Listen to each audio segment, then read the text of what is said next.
बरेच लोक आजकाल आपण बघतो की लोन काढून इन्व्हेस्टमेंट करतात. लोन काढून इन्व्हेस्टमेंट जे आत्ता लोक करतात त्यांनी हे नाही केलं पाहिजे.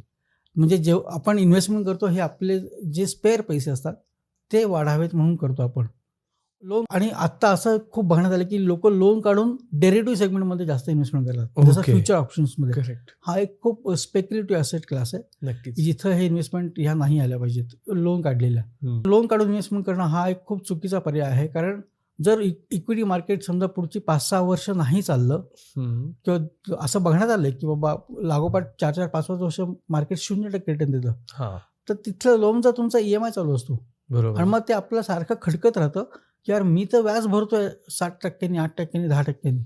ओके, आणि मला इथे रिटर्न मात्र 1% मिळतो किंवा 0% मिळाला किंवा निगेटिव्ह रिटर्न आहे मला. म्हणजे मग हे चुकी आणि मग ते प्रेशर बिल्टअप होत जातं आपल्या मनावरती. आणि मग ते प्रेशर बिल्टअप झाले की मग त्यातनं चुकीचे आणखीन निर्णय घेतले जातात.